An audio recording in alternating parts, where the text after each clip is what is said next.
Ya, orang sekarang bilang menyala-nyala, maka sesungguhnya nihayahnya, ya finishnya itu pun akan cemerlang, ya cemerlang, artinya sukses. Maka mari kita berazam ya dalam pendahuluan ini untuk terus mempertahankan kebaikan-kebaikan kita sampai datangnya waktu untuk berhenti dalam kebaikan, yaitu saat ajal datang menjemput kita. Hadirin sekalian, pembahasan kita dalam kitab ini masih dalam pembahasan tentang keutamaan jihad fi sabilillah. Yang kita sudah sebutkan sejak awal bahwa pembahasan keutamaan jihad ini paling banyak disebutkan oleh Imam Nawawi hadis-hadisnya, karena memang hadis-hadisnya paling banyak, ya hadis-hadisnya paling banyak. Kita sudah membaca pada pembahasan terakhir hadis yang ke 1297, hadis Abu Hurairah radhiyallahu taala anhu. Ya, gitu ya, betul, sahih ya. Sekarang kita masuk ke hadis ke 1298. Wa anhu, dan darinya maksudnya dari sahabat sebelumnya. Siapa sahabat sebelumnya? Abu Hurairah radhiyallahu anhu. Qal, beliau mengatakan, qila ya Rasulullah, dikatakan atau ditanyakan kepada Rasulullah, ma ya'dilul jihad fi sabilillah, apa yang bisa menyamai pahala jihad fi sabilillah? Artinya amalan apa yang bisa menyamai jihad fi sabilillah? Qal, beliau bersabda, beliau menjawab pertanyaan ini, la tastati'unahu, kalian tidak akan sanggup melakukannya. Fa'adu alaihi marrataini aw salasa, mereka mengulangi pertanyaannya, adakah amalan yang bisa menandingi menyamai keutamaan jihad fi sabilillah? Mereka mengulangi pertanyaan ini 2 atau sampai 3 kali. Kullu zalika yaqul, tapi jawaban Nabi kita sallallahu alaihi wasallam sama saja, la tastati'unahu, kalian tidak akan sanggup melakukannya. Summa qala, lalu beliau bersabda, masalul mujahidi fi sabilillah, persamaan atau perumpamaan seorang mujahid fi sabilillah, kamasalis shaimil qaim, bagaikan seorang yang shaim, puasa terus menerus, al qaim, yang qaim, yang salat lail terus menerus, al qanit bi ayatillah, yang penuh dengan ketaatan kepatuhan membaca ayat-ayat Allah Subhanahu wa taala. La yafturu min siyamin wala salatin, dia tidak futur, tidak pernah berhenti dalam melakukan puasa dan melakukan salat, hatta yarji'al mujahidu fi sabilillah. Dan ini lafaz sesuai dengan periwayatan Imam Muslim. Wa fi riwayatil Bukhari, adapun dalam periwayatan Bukhari, anna rajulan, bahwa ada seorang laki-laki, qal, bertanya, ya Rasulullah, wahai Rasulullah, dullani ala amalin, tunjukkanlah kepadaku terhadap satu amalan, ya'dilul jihada, yang sebanding dengan jihad. Qal la ajiduhu, saya tidak mendapatkannya, kata Rasulullah. Summa qal, lalu beliau melanjutkan sabdanya, hal tastati', apakah kamu sanggup, idza kharajal mujahid, ketika seorang mujahid keluar, antadkhula masjidaka, kamu masuk ke masjidmu, fataqum, maka kamu masuk masjid mulai melakukan ibadah salat, wala taftur, dan kamu tidak pernah berhenti, tidak pernah futur, wa tasuma, dan kamu mulai juga berpuasa, wala tuftir, dan kamu tidak pernah berbuka. Faqala, lalu kata penanya, wa man yastati'u dzalik, ya siapa yang bisa melakukan yang seperti itu. Ya. Jemaah sekalian, hadis ini ada beberapa pelajaran hukum faedah yang bisa kita ambil dari hadis kita ini. Hadis ini memiliki beberapa faedah. Pertama, semangat para sahabat untuk berlomba-lomba dalam kebaikan, ya, semangat para sahabat dalam berlomba-lomba pada kebaikan, di mana mereka senantiasa bertanya tentang amalan-amalan yang paling afdal, ya, amalan-amalan yang paling mulia. Dan semangat itu diwujudkan dengan bertanya, ya. Jadi semangat beramal itu harus sebanding dengan semangat menuntut ilmu. Jangan kita semangatnya mengamalkan tapi malas-malas menuntut ilmu. Karena kalau kita hanya punya semangat beramal tanpa didasari dengan menuntut ilmu sebelumnya, maka kita akan digelincirkan oleh syaitan. Iblis talbisnya itu kepada orang yang punya semangat ibadah tapi malas menuntut ilmu adalah dibiarkan rajin ibadah, tapi dia akan sibuk tenggelam dengan ibadah-ibadah yang bid'ah, ibadah yang tidak ada anjurannya, sehingga dikhawatirkan termasuk dengan apa yang kata Allah dalam Al-Quran, amilatun nasibah, beramal dan capek, tapi di hari kiamat ketika menunggu-nunggu pahala, tasla naran hamiyah, justru masuk ke dalam neraka yang nyala-nyala, ya. Dan itu dibacakan oleh Umar bin Khattab radhiyallahu anhu ketika melihat sebagian sebagian para ahli-ahli ibadah, utamanya dari kaum Nasrani yang punya semangat ibadah tapi tidak memiliki ilmu, ya, mereka dikatakan amilatun nasibah, capek beramal, letih dalam ibadah, tapi tidak mendapatkan buah dari keletihan ibadahnya, justru mendapatkan neraka yang nyala-nyala. Waliyadzubillah. Maka, ya, kalau kita semangat ibadah, semangat beramal, semangat juga menuntut ilmu. Dan di antara semangat menuntut ilmu, kita tidak mau melakukan ibadah yang tidak ada dasarnya, maka kita perlu bertanya, ya, kita perlu bertanya kepada ahlul ilm, kepada orang-orang yang berilmu. Fas'alu ahla dzikri in kuntum la ta'lamun.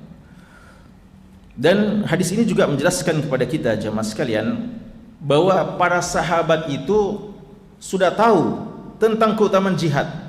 Maka mereka di sini atau penanya ini, jadi di sini entah satu penanyanya atau banyak penanyanya, dia tidak lagi tanya tentang apa keutamaan jihad, karena keutamaan jihad itu sudah dimaklumi oleh para sahabat, karena mungkin sudah seringnya Rasulullah sebutkan, maka para sahabat sudah maklumi begitu mulianya jihad.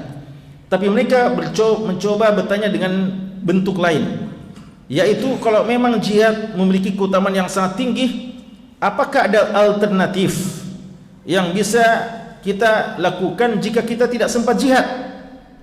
Ya, karena tidak sempat jihad ini banyak sebabnya.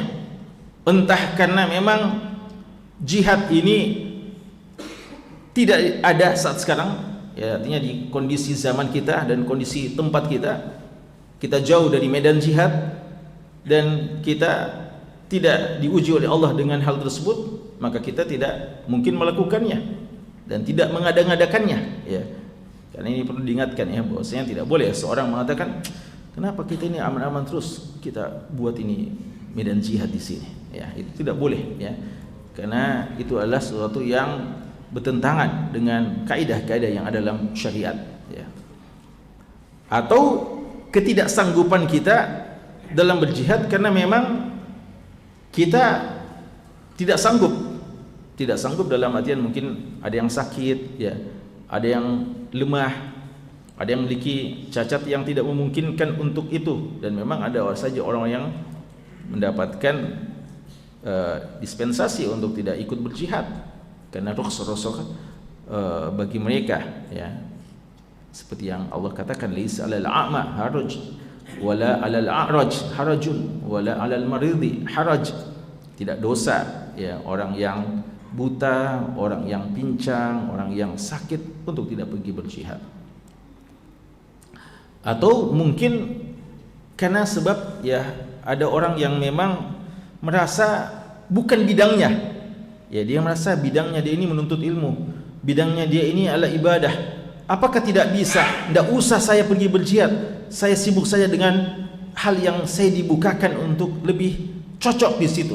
Artinya lebih cocok beribadah. Ya. Ini pertanyaannya secara mendasar ya, atau secara hukum asal sah-sah saja pertanyaan ini. Ini menunjukkan kecerdasan ya dalam pertanyaan. Karena kita tidak boleh juga kehabisan akal dalam melakukan kebaikan. Kalau kita sudah tahu ini kebaikan sangat bagus, tapi kita punya kendala untuk melakukannya, cari alternatif yang lain. Ya, maka ini sahabat ini dari satu sisi pertanyaannya sudah sangat wajih, ya, tepat, sudah memang sudah saatnya, ya, artinya sudah pantas dia bertanya seperti itu.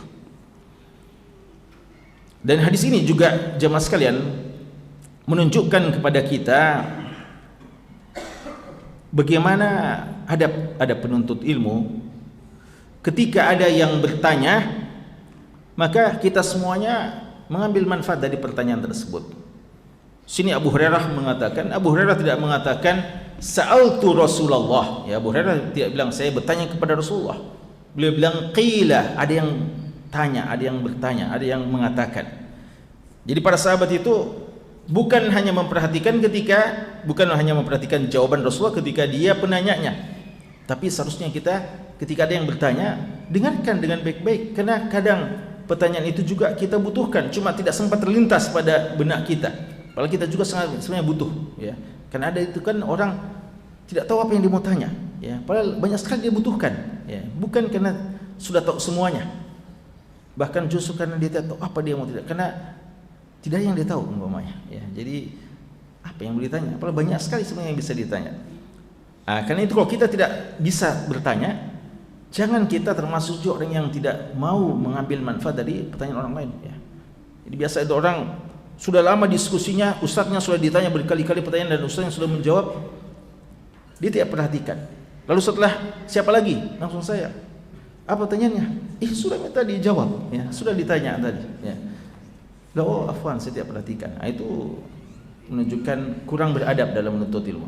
Ya, seharusnya kita perhatikan, karena pertanyaan yang diajukan kepada orang lain mungkin tidak berkaitan langsung, mungkin pertanyaan tentang masalah kewanitaan, ya, wanita yang bertanya dan kita laki-laki. Tapi bukankah ilmu ini bukan menjadi konsumsi pribadi kita, dia harus dibagi-bagi. Kita punya ibu yang juga butuh tentang masalah hukum-hukum wanita, kita punya mungkin adik perempuan, kita mungkin punya anak perempuan. Bahkan dakwah kita ini adalah dakwah yang secara umum, ya, sehingga menuntut ilmu itu ya kita harus punya kelobaan, ya, punya semangat, antusias yang besar.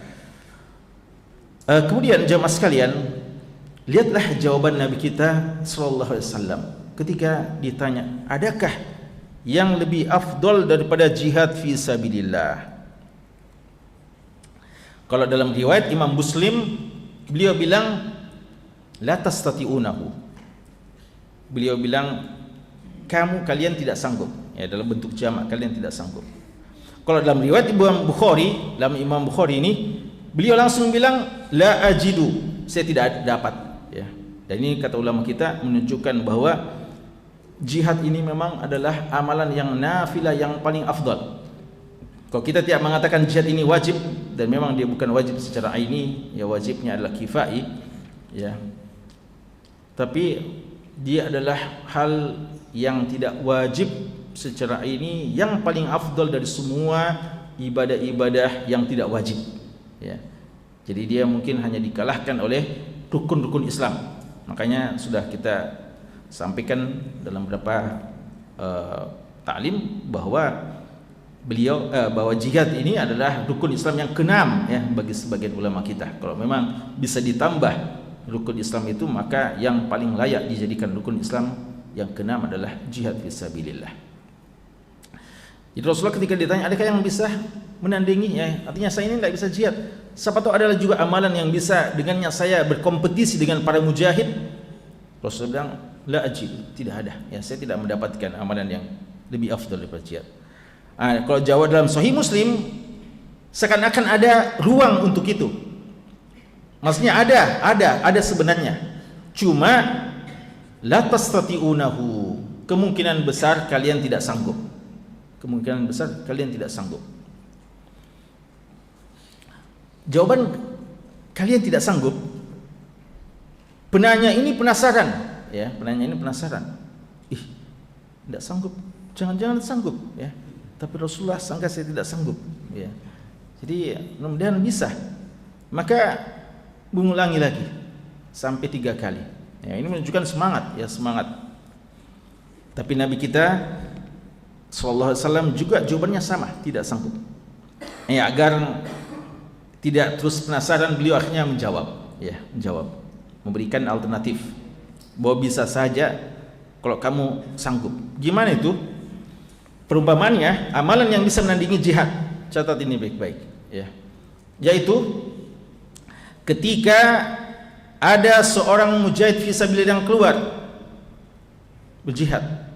Berapa lama jihad itu? Berapa lama jihad? Ada jadwalnya?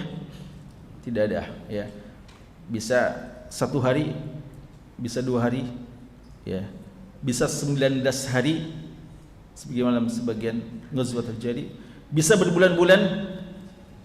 Ya, kalau kita contohkan ini saja Tufanul Aqsa, ya. Kalau jihad yang ada hari ini Tufanul Aqsa sejak 7 Oktober, ya.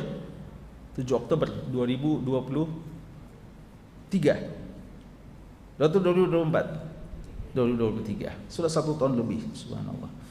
Ya. Maka coba, ya, kita lihat. Kalau ada yang mengatakan saya tidak bisa ke sana, saya tidak mampu ke sana, tapi saya mencoba mengamalkan amalan yang bisa menandingi pahalanya mujahid yang ada di sana. Masuk ke masjid, masuk masjid Widatul Ummah umpamanya, ya.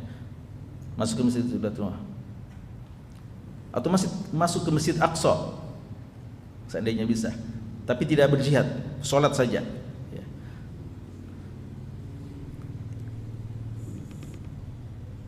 Masuk ke masjid dan sholat dengan penuh kekhusyuan. Qanit di sini, qanit, ya, qanit bi ayatillah. Qanit itu dengan penuh kekhusyuan, penuh ketaatan, tidak dihinggapi rasa malas-malas, ya. Jadi kalau orang kita sholat tapi kita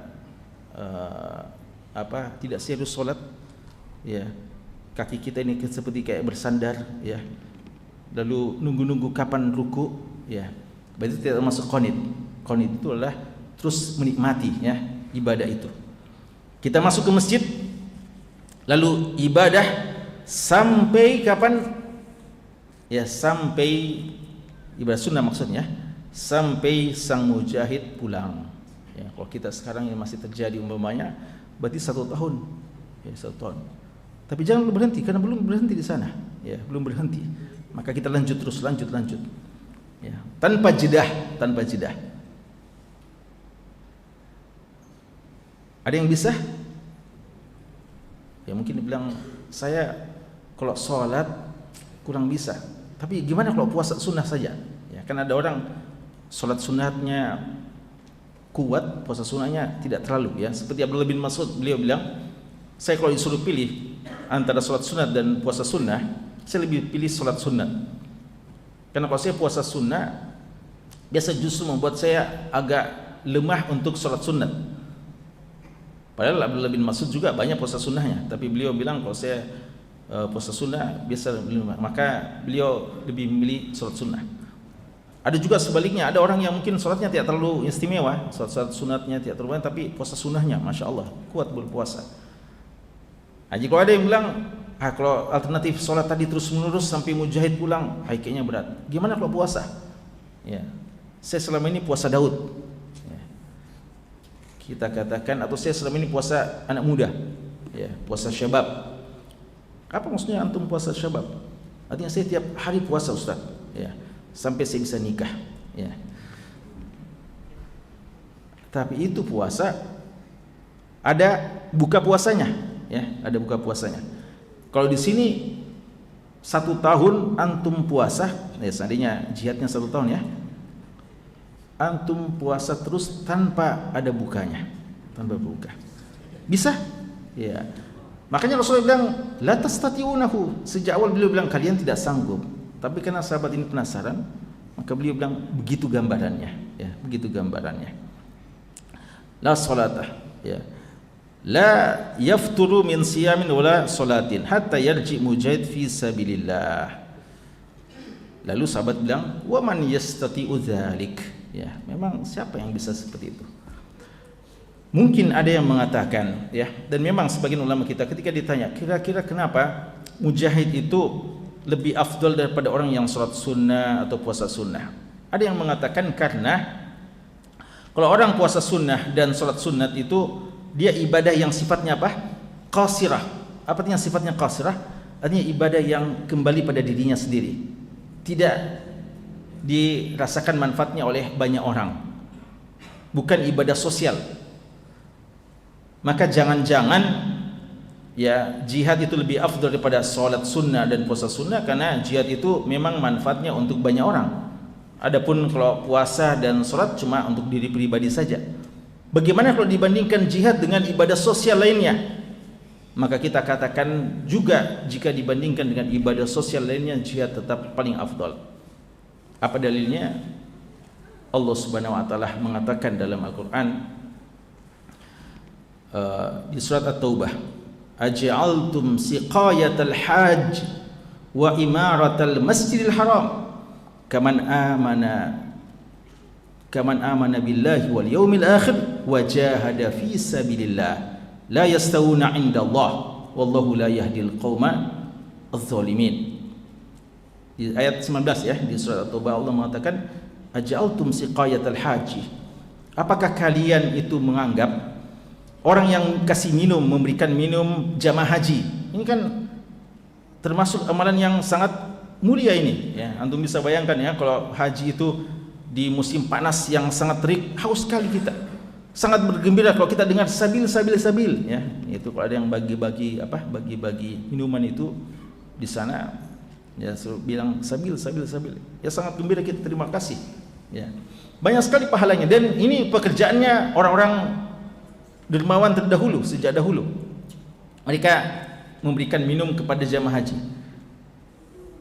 Dan Allah mengatakan aja'altum siqayatal hajj, apakah kalian menyangka memberikan minum jamaah haji, wa imaratal masjidil haram, dan memakmurkan masjid haram, ibadah terus di masjid haram, kaman amana billahi wal yawmil akhir, sebagaimana amalannya sama dengan orang yang beriman kepada Allah dan hari kemudian, wajahada fi sabilillah, dan beriman dan berjihad fi sabilillah, la yastawuna 'inda Allah, tidak sama di sisi Allah Subhanahu wa taala. Dan Allah tidak memberikan petunjuk kepada orang zalim. Siapa orang zalim? Orang yang mau menyamakan yang tidak sama, menempatkan sesuatu yang tidak pada tempatnya. Dan ini dalam riwayat disebutkan ketika Rasulullah tanya, ada yang bertanya kepada Rasulullah, ya Rasulullah, ya, tentang jihad. Ada yang mengatakan sama saja itu, ya, kita melakukan ibadah, kita menjadi orang yang selalu memakmurkan Masjid Haram. Ini bukan masjid apa ya? Masjid Haram dikatakan. Imaratul Masjid Haram, memakmurkan Masjid Haram, ibadah terus di Masjid Haram. Atau memberikan minum jamaah haji, ibadah sosial juga. Tapi tidak sama di sisi Allah Subhanahu wa taala, ya. Orang-orang yang berjihad, ya, dan mereka-mereka yang berjihad fi sabilillah itu di sisi Allah mendapatkan derajat yang sangat tinggi di sisi Allah Subhanahu wa taala. Jadi ini menunjukkan bahwasanya memang bukan hanya karena persoalan dia ibadah yang ada manfaatnya pada yang lain sehingga lebih afdal daripada salat dan ibadah puasa. Ya, sampai pun kalau dibandingkan dengan ibadah-ibadah sosial lainnya, maka tidak akan mungkin ada yang bisa menyamai jihad fi sabilillah.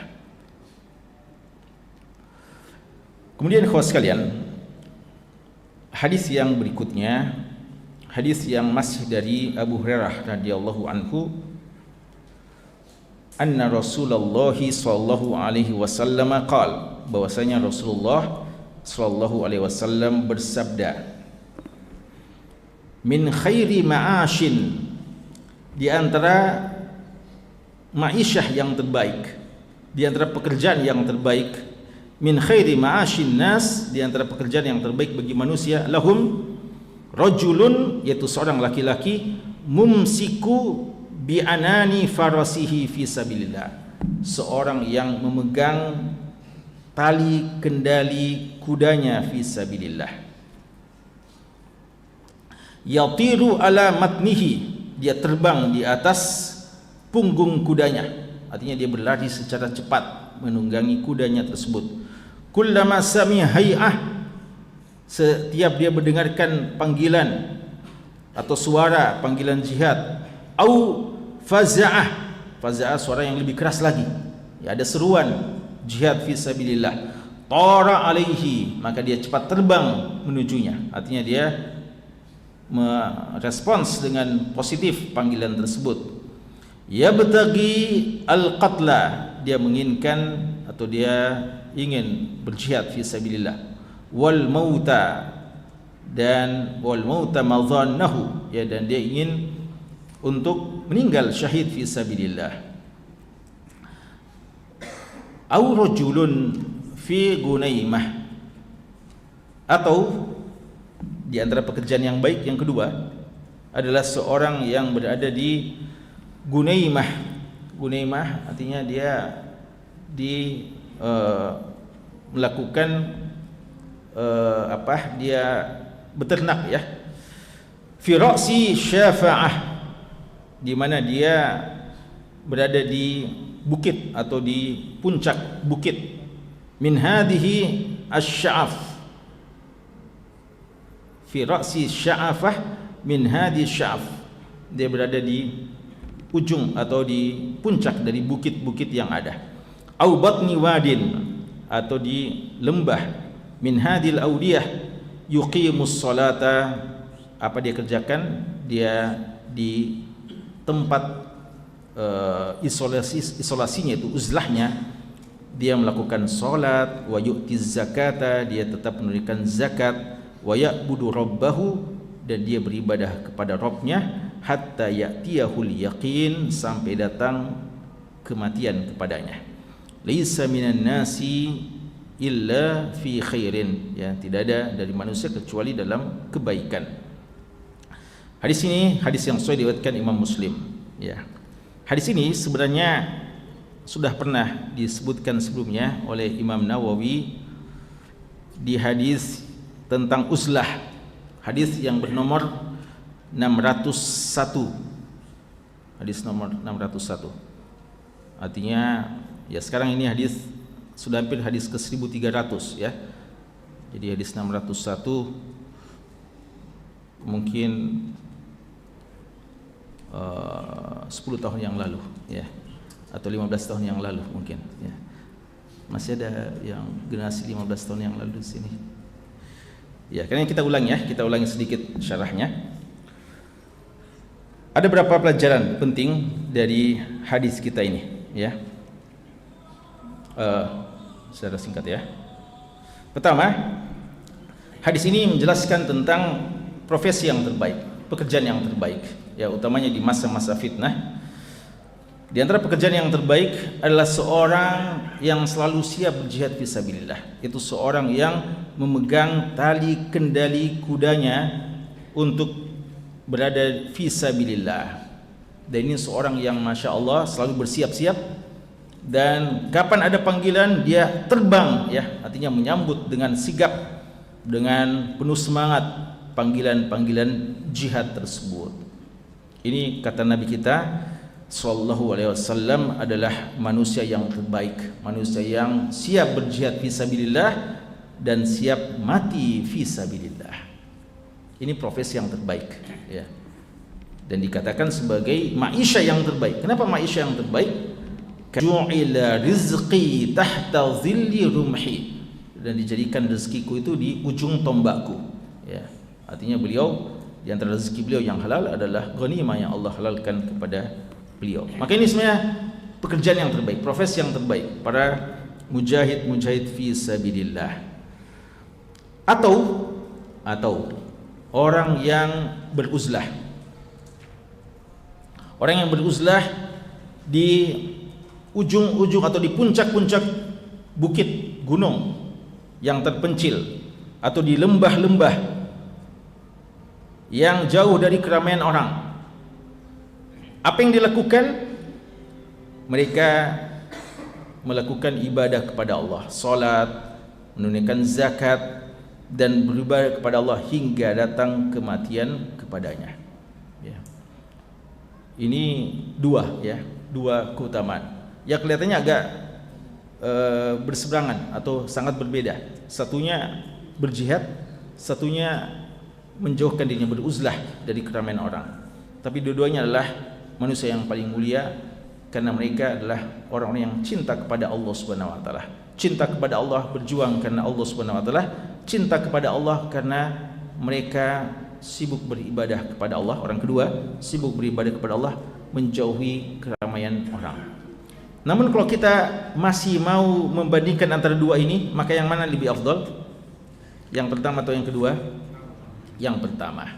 Dan kita sudah baca ya hadis kemarin, hadis pekan lalu, ketika ada sahabat yang melewati ya suasana yang sangat teduh, suasana yang sangat kondusif untuk ibadah, jauh dari keramaian orang, lalu minta izin kepada Rasulullah, ya Rasulullah gimana ini kalau saya beruzlah saja, ada kesempatan, ada tempat yang sangat kondusif untuk ibadah di sana, ya cocok sekali pakai itikaf, ya cocok sekali pakai ibadah uzlah di sana, padahal ada jihad ini, mana Rasulullah? Rasulullah bilang jangan, tetap pergi berjihad, ya.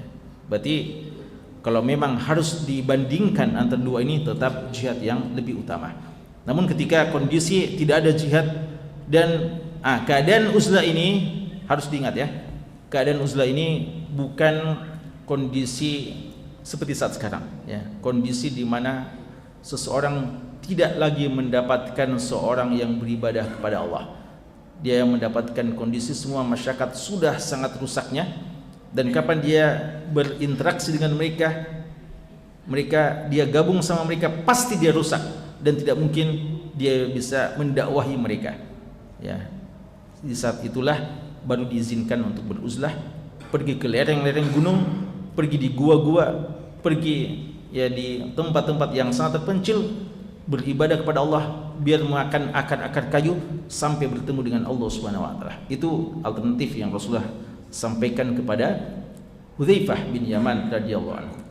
Namun dalam kondisi yang masih sangat banyak orang yang menunggu dakwah kita, masih sangat banyak orang yang juga menginginkan kebaikan, bukan saatnya kita melakukan apa yang dinamakan uzlah ya, apa yang dinamakan uzlah.